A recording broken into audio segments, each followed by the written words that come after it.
지난 주일 오후 예배 후에 마당으로 나가 보니까 날씨가 정말 좋았습니다. 또 봄이 오나 싶을 정도로 아주 따뜻했는데요. 나가 보니까 예배 중에 약간의 무리를 일으켰던 우리 조수아 양이 그 어머니 되시는 추집사님과 나 잡아봐라 이러면서 이제 열심히 술래잡기를 하고 있었습니다. 근데 제가 그렇게 뛰어가는 수아의 뒷모습을 보면서 진짜 요즘 말로 그냥 빵 터져버렸습니다. 왜냐하면 그 어린아이가 사부작 뛰어가는데 자기 엄마하고 너무나 닮았더라고요. 완전히 판박이었습니다. 엄마는 할머니를 닮죠. 또 그 딸은 엄마를 닮습니다. 참 핏줄이 얼마나 무서운지 날이 가면 갈수록 새록새록 깨닫게 됩니다. 저도 가끔씩 거울을 보면 그 거울에 아버지가 계시기 때문에 남 얘기할 처지는 못 됩니다만은 참 신기하다 생각을 많이 하게 됩니다. 성경을 보면 사람은 하나님의 형상을 따라 만들어졌다라는 것을 알 수가 있어요. 그래서 수많은 사람들이 이게 뭘까라고 생각을 하면서 이런저런 설명을 아주 많이 내놓았습니다.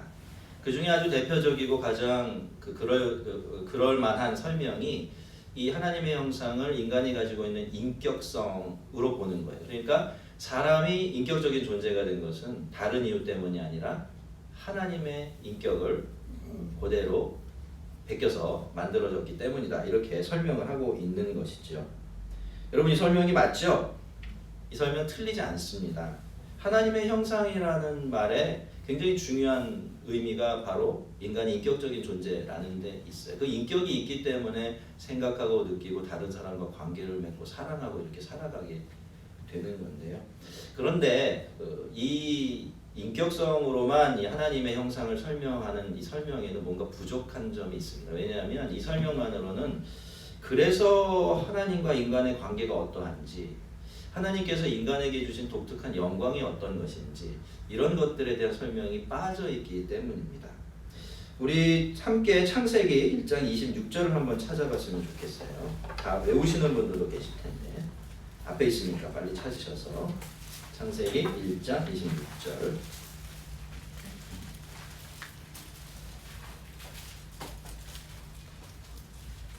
한번 자세하게 좀 살펴보면서 읽었으면 좋겠습니다. 읽습니다. 하나님이 이르시되 우리의 형상을 따라 우리의 모양대로 우리가 사람을 만들고 그들로 바다의 물고기와 하늘의 새와 가축과 온 땅에 기는 모든 것을 다스리게 하자. 자, 여러분 이것이 처음 사람을 하나님께서 만드시기 전에 하나님께서 사람에 대해서 하신 말씀이었는데요. 우리가 이 말씀을 보면 우리가 하나님의 형상대로 하나님의 모양대로 지음받은 것과 우리가 이 세상을 다스리는 일이 이렇게 하나로 묶여져 있는 것을 볼 수가 있어요. 그러니까 성경은요, 아담과 하와가 하나님의 형상대로 지음을 받았고 그래서 이 세상 모든 것들을 하나님 대신에 다스릴 수 있게 되었다라고 그렇게 말하는 것이죠. 자, 그런데 여러분 아시다시피 옛날에요, 이 왕이 다스리는 시대에 한 나라의 통치권은 아무에게나 물려줄 수 있지 않았어요. 그죠? 여러분 잘 아시죠? 통치권은 원칙적으로 왕의 자녀들에게만 주어지도록 되어 있었습니다. 왜냐하면 왕의 자녀들에게만 그럴 수 있는 후계자가 될 수 있는 권한이 주어져 있기 때문이죠. 그러니 여러분 누군가가 왕의 통치권을 물려받았다면 그건 무슨 뜻일까요? 왕의 자녀라는 뜻입니다.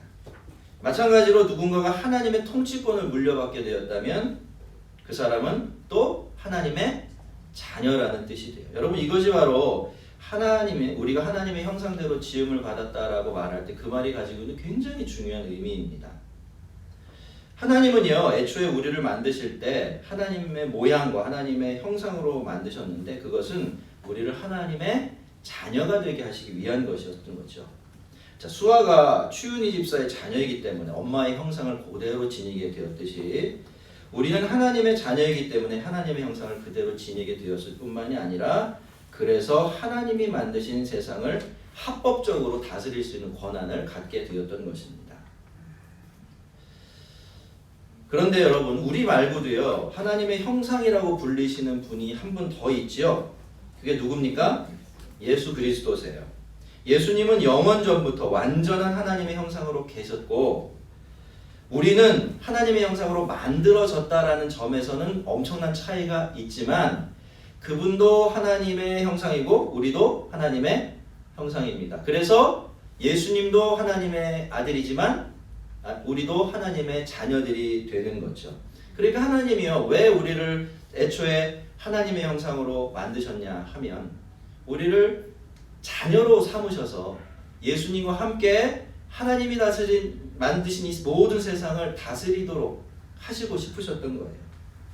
자, 이런 시각에서 보면요, 사람이 죄인이 되었다라는 것은 단순히 어떤 잘못을 저질렀다 이런 뜻이 아니에요. 그것은 하나님의 자녀로 예수님과 함께 온 세상을 다스리는 그 존귀한 죄를 스스로 포기하고 아버지를 아버지로 인정하지 않고서 반항하며 살아가는 자리로 가게 되었고, 그래서 원래는 자기가 마음대로 다스리고 돌봐야 될 그런 세상 만물의 지배하에, 그쵸? 노란하게, 그 손 안에 노란하게 되었다.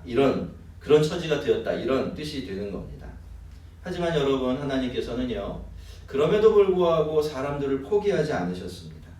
그런 식으로 은혜도 모르고 하나님을 버리고 하나님의 자녀라는 존경도 포기하고 압살롬이 다윗에게 그렇게 했던 것처럼 아버지의 큰 사랑과 은혜를 반역으로 되갚은 그런 사람들이었지만 그래도 하나님은 그들을 향해 가지고 있던 처음 계획과 사랑을 전혀 포기한 적이 없으십니다.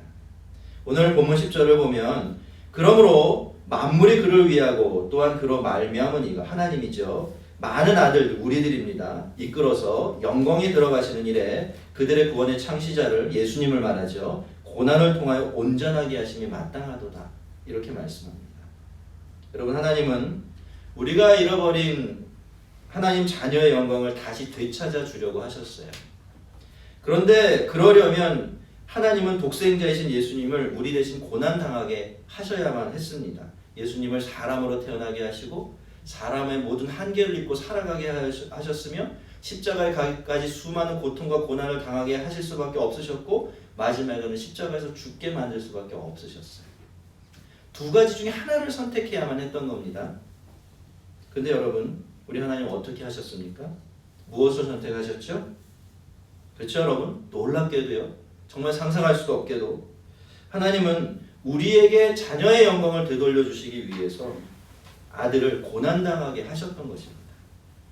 근데 여러분, 하나님께서 이 선택을 하실 때요, 그것을 억지로나 부득이하게 하신 것이 아니에요. 오늘 10절의 마지막을 보면 무슨 단어가 나옵니다. 합당하도다 라는 단어가 나와요. 하나님께서는 이렇게 하시는 일을 합당한 일로 여기셨습니다. 성도 여러분, 하나님께서는요, 저와 여러분을 다시 하나님의 자녀로 삼으시고 우리가 잃어버려서 이제 아예 까맣게 잊어버려서 그게 우리 것인지도 모르는 그 영광 우리에게 다시 되돌려 주시기 위해서라면 당신의 독생자이신 예수 그리스도 사람으로 태어나 고난받고 죽게 하시는 일을 합당하다고 여기셨습니다. 그래서 그래도 괜찮다, 그 정도 대가 충분히 치를만 하다, 그렇게 생각하셨던 거예요. 여러분, 우리가 논리적으로 이 일을 설명할 수 있겠습니까? 아무리 좋은 계산기 두드려 맞춘다고 해도 이런 답 내놓을 수 있을까요? 그럴 수가 없죠, 여러분. 하나님께서 낳으신 독생하신 성자 하나님과 하나님의 피조물이자 죄인인 우리는 애초에 비교 대상이 될 수가 없습니다. 하나님이 영원히 그리고 무한하게 사랑하시는 아들과 그 하나님을 원수 대하듯 하며 살던 우리들은 처음부터 같은 저울 위에 올려놓을 수조차 없지요. 하지만 하나님은 그렇게 하셨고요, 그랬을 뿐만이 아니라 당신의 독생자 대신에 우리를 선택을 하셨습니다. 그렇게 하는 것을 어떻게 여기셨다고요? 합당하게, 그럴만하게, 충분히 그럴 수 있는 일로 여기셨다라는 겁니다. 여러분, 사람들 중에는 이런 계산법이 없어요. 우리는 이런 수학을 알고 있지 않습니다. 배은 망덕한 탕자 같은 인생들 다시 자녀로 삼으시기 위해서 당신의 독생자를 죽음으로 내어주셨고 그것을 합당한 일로 여기셨다니 말이죠. 여러분, 우리가 하나님의 자녀가 된 것은요, 우리를 이만큼 사랑하시는 우리 하나님의 그 불가사의한 사랑 덕분이에요. 여러분, 우리는 아무렇지도 않게 하나님을 아버지 이렇게 부르고 있어요. 그게 얼마나 대단한 일인지 아시기 바랍니다. 하나님이 아들을 내어주시는 일을, 고난 가운데 처하게 하시는 일을 합당하게 여기셨기 때문에, 그만큼의 사랑으로 우리를 사랑하셨기 때문에 우리는 비로소 우리 하나님을 아버지라 부를 수 있게 되었던 겁니다. 하나님은 이렇게 우리를 다시 영광으로 이끄시기 위해서 당신의 독생자를 고난과 죽음에 내어주는 일 합당하게 여기셨는데요. 그만큼 우리를 사랑하셨다라는 뜻입니다. 자, 그렇다면 예수님은 어떻게 하셨을까요? 예수님은 그런 우리들을 어떻게 생각하셨고 과연 우리들을 위해서 어떤 일을 하셨던 것일까요? 11절을 찾으셔서 우리 함께 읽겠습니다. 11절, 히브리서 2장 11절입니다. 같이 읽습니다. 거룩하게 하시는 이와 거룩하게 함을 입은 자들이 다 한 근원에서 난지라. 그러므로 형제라 부르기를 부끄러워하지 아니하시고. 여러분, 예수님과 우리는 한 근원에서 나왔죠. 모두 다 하나님을 아버지라 부르는 존재들입니다. 하지만 예수님과 우리 사이에는 좁힐 수 없는 큰 차이가 있습니다.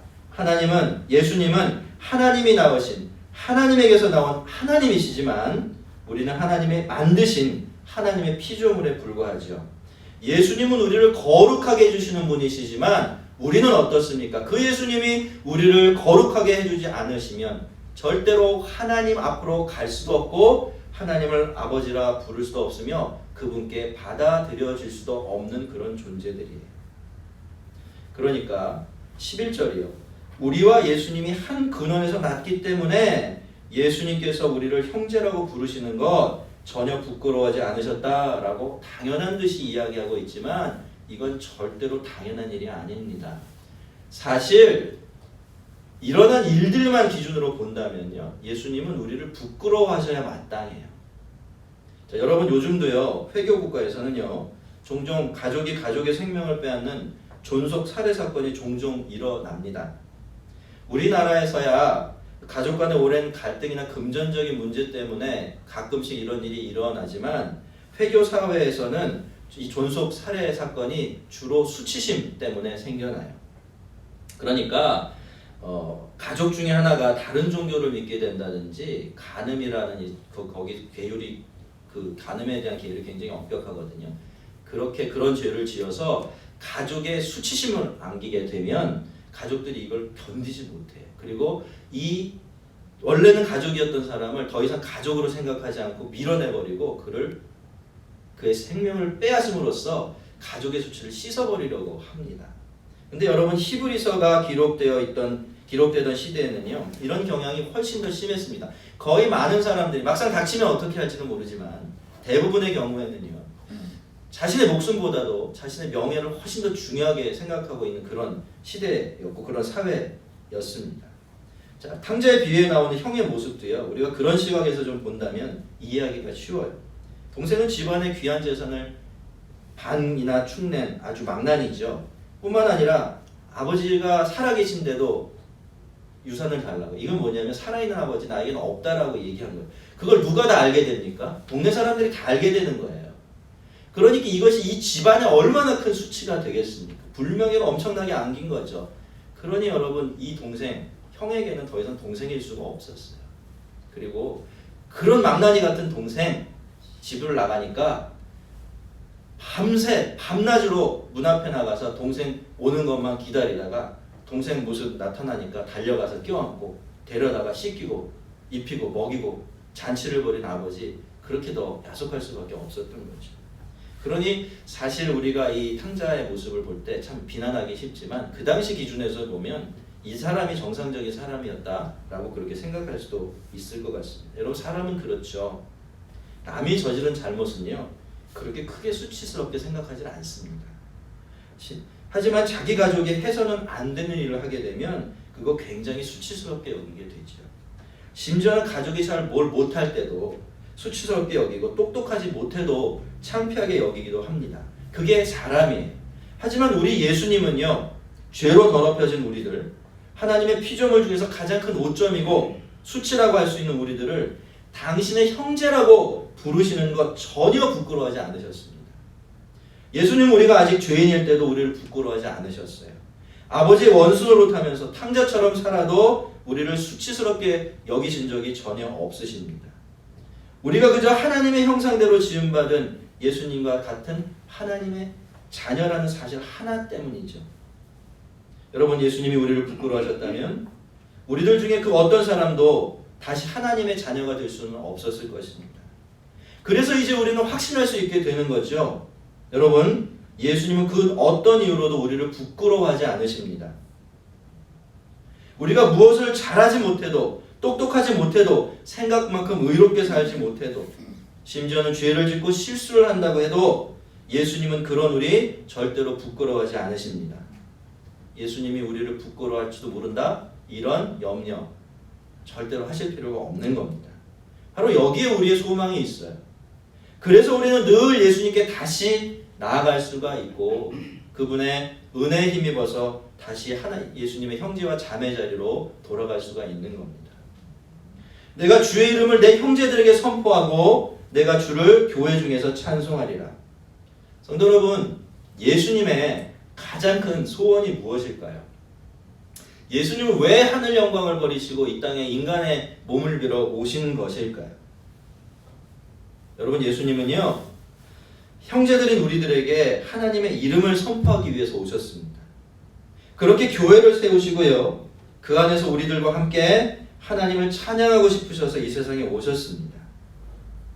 우리는 어쩌면 교회라는 것을 그렇게 많이 귀하고 중요하게 생각하고 있지는 않은지도 모릅니다. 사실 우리는 교회의 찬란하고 영광스러운 모습보다는 빛이 바래고 쇠락한 모습을 더 많이 보아온 것이 사실이니까 말이죠. 그래서 어쩌면 이제 우리에게는 교회가 정말 소중하다느니, 교회는 정말로 영광스러운 곳이라느니 하는 이런 말들이 공연불처럼 들릴지도 모릅니다. 하지만 여러분요, 예수님께는 말입니다, 이 교회가 너무나 귀하고 너무나 소중합니다. 하늘 영광 내려놓으시고 사람이 되시고 이 땅에 오셔야 했을 만큼, 그렇게 고난받으시고 생명을 내어주셔야 했을 만큼, 그만큼 예수님께는 이 교회가 중요하고 또 중요합니다. 왜냐하면 그 교회 안에서 당신의 형제들과 함께 하나님을 예배하고 찬양하고 싶다라는 그 소원이 하나님께는 너무나 크고 포기할 수 없을 만큼 중요한 소원이었기 때문입니다. 자, 그렇다면 여러분, 오늘 우리가 이렇게 예수의 이름으로 하나님을 아버지라 부르며 찬양하고 기도하고 말씀을 듣는 이 예배를 바라보시는 예수님 얼마나 기뻐하시겠습니까? 그리고 이 예배 중에 우리와 함께 계시면서 이 자리에서 함께 하나님을 높이시는 예수님의 마음에 그 기쁨이 얼마나 충만하시겠습니까? 그래서 여러분, 우리는 예수의 이름으로 하나님 아버지 앞에 모이는 일에 게을러지면 안 됩니다. 함께 마음을 다해서 하나님을 예배하고 찬양하는 일에 힘을 쏟아야 되는 거지. 그것이 우리가 예수님의 가장 큰 소원을 들어드려서 그분을 기쁘시게 하는 방법이 될 것이고, 그분의 그 기쁨으로 우리들을 다시 가득 채우는 귀한 통로가 되어질 것입니다. 내가 그를 의지하리라. 볼지어다 나와 및 하나님께서 나에게 주신 자녀라. 13절에 이어져서 나오는 이 두 개의 말씀은요, 이사야서 8장에 나오는 말씀들인데요, 이사야서 8장에서 이사야의 신실한 헌신과 그의 자녀들은요, 나중에 예수님의 신실하신 헌신과 예수님께 이루실 구원의 예표와 징조가 됩니다. 먼저 예수님께서 이사야처럼 내가 하나님을 의지하리라 라고 결단을 하셨어요. 근데 이 결단을 할 때 이사야가 이런 신뢰의 고백을 하게 될 때 이사야가 굉장히 어려운 고통 가운데 있었고 고난 가운데 있었어요. 그럼에도 불구하고 나는 하나님만 의지하겠다 이렇게 고백을 한 건데, 예수님이 그것을 가져다가 이제 다시 말씀을 하시는 거죠. 내가 하나님을 의지하리라 라고 결단을 하신 겁니다. 근데 여러분, 이게 결단이에요. 그죠? 이런 결단이 필요했다라는 것은 무슨 상황이 전제되어 있는 겁니까? 이런 결단이 꼭 필요하다라는 얘기입니다. 그만큼 어려운 상황이 눈앞에 있다라는 거죠. 여러분, 예수님이 우리를 구원하시고 우리를 위해서 대신 십자가를 지시고 고난을 당하시는 일은 예수님이 이런 하나님에 대한 신뢰의 결단을 내려야 할 만큼 예수님께는 굉장히 무거운 일이었습니다. 만약에 예수님께서 우리를 구원하시려고 하지 않으셨다면 예수님은 이런 결단 내리실 필요가 없으셨어요. 그냥 하나님 우편에 앉아서 편안하게 그죠? 세상 다스리시면 되었을 겁니다. 그리고 그 결단을 꼭 지켜내기 위해서 그렇게 고통스럽게 애쓰실 필요도 전혀 없으셨어요. 여러분, 예수님의 결단은 누구 때문에 한 결단입니까? 우리들 때문에 한 결단이에요. 예수님이 왜 그렇게 고통스럽게 애쓰며 사셨고 죽으셨습니까? 다 우리들 때문이죠. 예수님이 우리를 구원하지 않으시려고 했다면 그 결단과 그 애쓰심은 전혀 필요 없는 것들이었습니다. 우리 때문에 그분은 결단을 내리신 것이고 우리 때문에 그분은 죽기까지 하나님께 순종하셨던 겁니다. 왜요? 예수님께서는 그러고 싶으신 거예요. 그렇게 해서 구원한 그분의 형제와 자매들인 우리들을 옆에 딱 거느리고서 세상을 향해 이렇게 외치고 싶으신 것이죠. 볼지어다 나와 및 하나님께서 내게 주신 자녀라 라고 말입니다. 이 외치시고 싶은 소원이 있으셔서 예수님은 그렇게 결단하시고 그 결단을 지켜내기 위해서 애쓰시고 힘쓰시며 살아가셔야만 했던 것입니다. 근데 여러분, 예수님께서 그렇게 도와주시고 구원해 주셔야 될 하나님의 자녀들은 천사가 아니었습니다. 혈과 육에 속한 우리와 똑같은 사람들이었죠. 그래서 예수님은 자기 형제들과 똑같은 방식으로 혈과 육을 취하셨습니다. 우리들이 그런 것처럼 온전한 한 사람이 되신 것입니다. 그런데 예수님께서 사람으로 이 세상에 오신 것은 놀랍게도 사람으로 살아가시기 위한 것이기보다는 오히려 사람으로 죽기 위한 것이었어요. 14절은 분명하게 그렇게 말하고 있습니다. 자녀들은 혈과 육에 속하였음에 그것 또한 같은 모양으로 혈과 육을 함께 지니심은 무엇 때문에? 죽음을 통하여 죽음의 세력을 잡은 자 곧 마귀를 멸하시기 위한 것이다 라고 말이죠. 여기 보면 성경은 마귀를 죽음의 세력을 잡은 자라고 말하고 있어요. 그래서 마치 죽음이라는 이 힘이, 죽음이라는 무기가 원래부터 마귀의 손에 들려져 있는 무기처럼 생각되기가 쉽지만 사실은 그렇지가 않습니다. 왜 죽음이 마귀의 가장 강력한 무기가 되었냐면요, 우리가 죄인이 되었고 죽을 수밖에 없는 운명에 처해졌기 때문이에요. 그 다음에 우리가 죽음을 두려워하게 살게 됐죠. 세상에 그 어떤 것보다도 죽음을 무서워하며 살게 되었던 것입니다. 그래서 사탄이 그걸 이용한 거예요. 죄라는 것을 통해서 자꾸 우리를 정죄하고 죽음으로 몰아가면서 그 두려움을 통해서 우리를 좌지우지하게 된 것입니다. 여러분, 죄는 인간을 죽을 수밖에 없는 존재로 만들었습니다. 그런데 인간이 죽고 싶어 합니까? 아니죠. 살고 싶어 합니다. 연세 드신, 많이 연세 드신 할머니들, 할아버지들 늘 입만 열면 아유 내가 빨리 죽어야지 하시지만 막상 진짜 그럴 날이 오면 길을 바득바득 쓰고 살아남으시려고 애를 쓰십니다. 여러분, 인간은 죽으려고 들지 않아요. 죽음의 순간을 맞닥뜨려도 죽고 싶어 하지 않습니다. 살려고 발버둥 치는 겁니다. 그때 마귀가 그렇게 유혹하는 거예요. 내가 시키는 대로 하면 살 수 있어. 내가 살 길을 너에게 알려줄 거야 라고 말입니다. 여러분, 예수님께서 40일 동안 금식하신 후에 광야에서 겪어내신 사탄의 세 가지 유혹, 그리고 그 유혹을 닮은 세상의 유혹들 다 그런 비슷한 유혹들이에요. 물론 사실입니까? 우리가 사탄의 말대로 따라가면 삽니까? 죽지 않습니까? 그렇지 않아요. 사탄은요, 목적이 딱 하나밖에 없어요. 그게 뭡니까? 우리를 망하고 죽게 만드는 겁니다.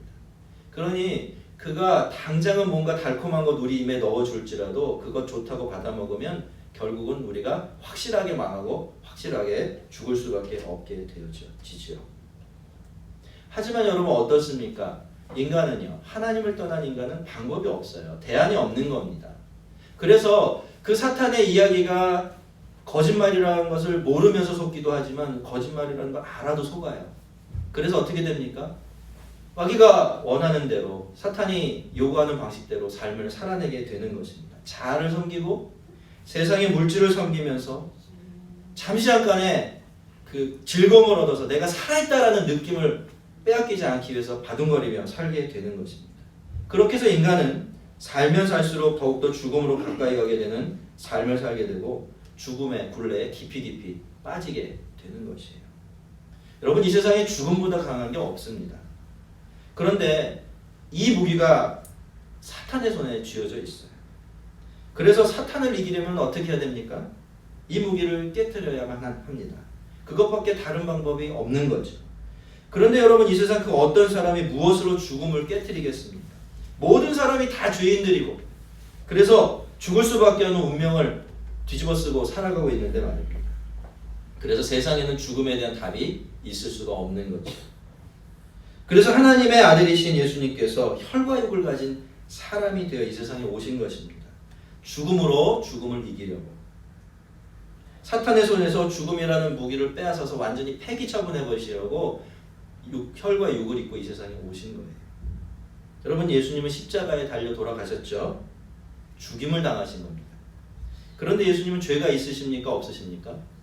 그럼 예수님은 죽어도 됩니까? 죽으면 안 됩니까? 그러니까 예수님의 죽음은 어떤 사람의 죽음인 거죠? 죽어서는 안 되는, 죽을 수 없는 사람의 죽음이 된 거예요. 그런 사람이 죽어버린 겁니다. 그러면 하나님은 이 사람을 어떻게 해줘야 돼요? 그게 부활입니다, 여러분. 다시 살려야만 해요. 왜요? 죄 없는데, 죽으면 안 되는데 죽었으니까. 정상으로 돌리려면 예수님 다시 사셔야만 했던 겁니다. 그래서 예수님이 부활하신 거예요. 그래서 예수님은 죽음이라는 사탄의 무기를 완전히 깨뜨려버린 최초의 사람이 되셨고요. 죽기를 무서워함으로 평생에 매여 종노릇하는 모든 사람을 풀어 놓아주실 수가 있으셨던 것입니다. 만약에 예수님께서 사람이 되지 않으셔도 죽음을 이기실 수가 있었고, 또 죽음의 두려움에 매여서 종노릇하는 우리들을 풀어주실 수 있으셨다면 하나님은 분명히 그렇게 하셨을 겁니다. 하지만 다른 방법이 없었어요. 우리의 죄를 없애시고 우리를 죽음의 종노릇하는 상태에서 풀어서 우리가 잃어버린 그 영광 속으로 우리를 이끌어 들이려면 하나님의 아들은 사람이 되셔야만 했고, 사람으로서 고난과 죽음을 온전히 맛보셔야만 했던 것입니다.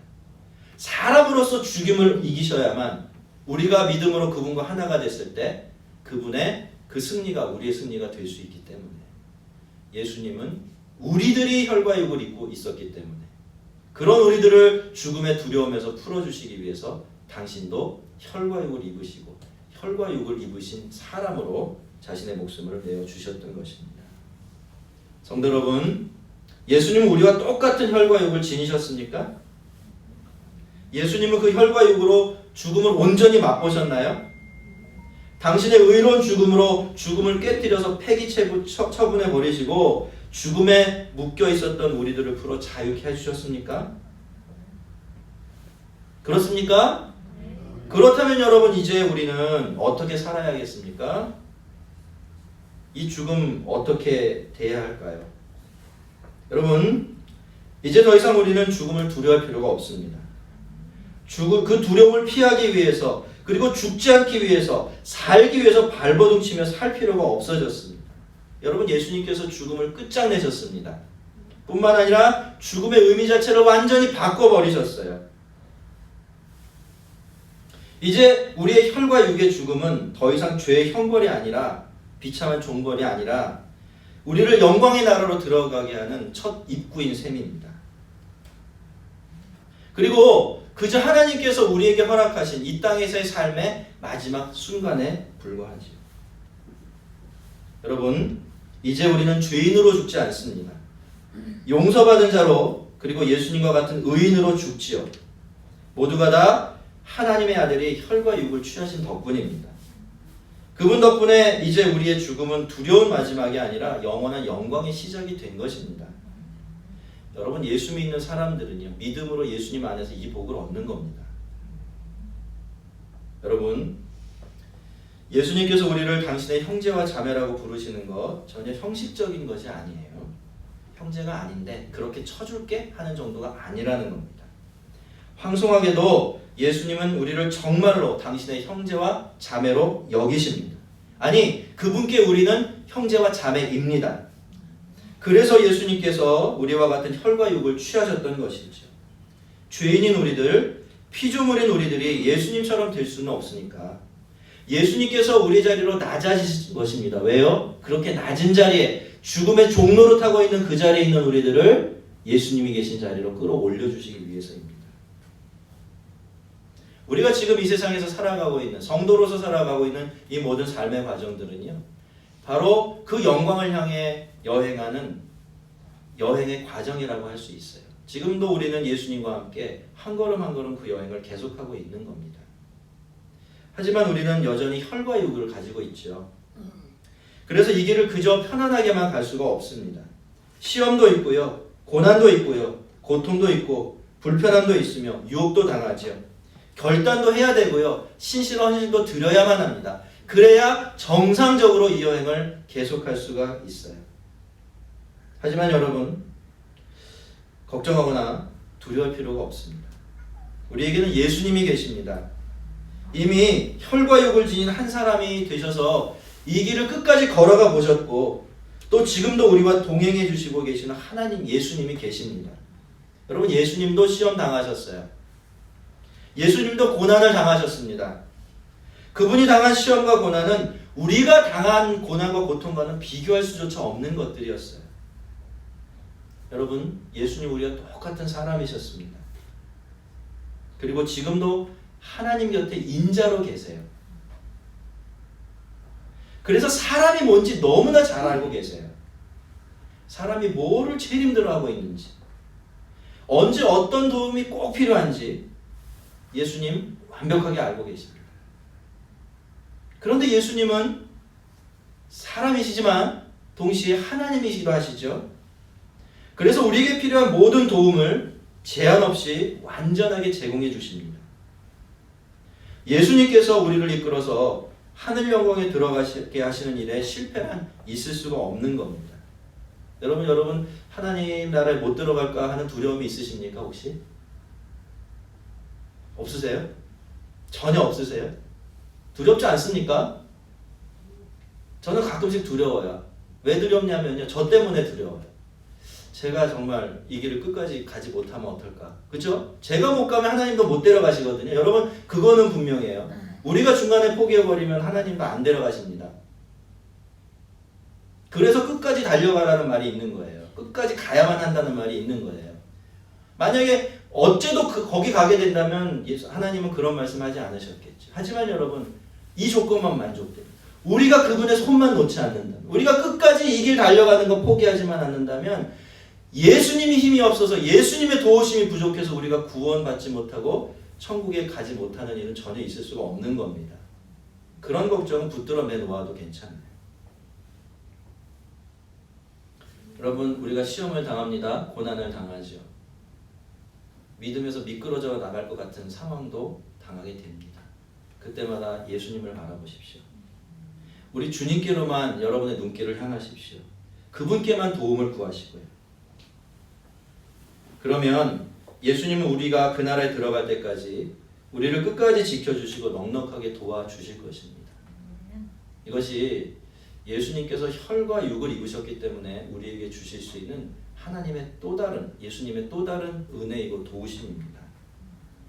여러분, 하나님은 우리에게 우리가 잃어버린 영광을 되돌려 주시려고 예수님을 고난을 통하여 온전하게 하시는 것 합당하게 여기셨습니다.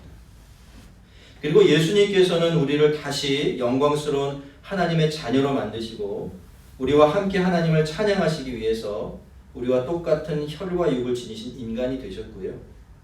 우리 대신 고난당하고 우리 대신 죽임당하시는 일, 당연한 일로 여기셨습니다. 예수님은 그렇게 하나님의 일에 자비하고 신실한 제사장이 되셔서 우리의 죄를 온전히 속량해 주셨습니다. 죽음의 두려움을 벗어나 잃어버렸던 하늘 영광 되찾은 하나님의 자녀가 되게 해주셨던 것입니다.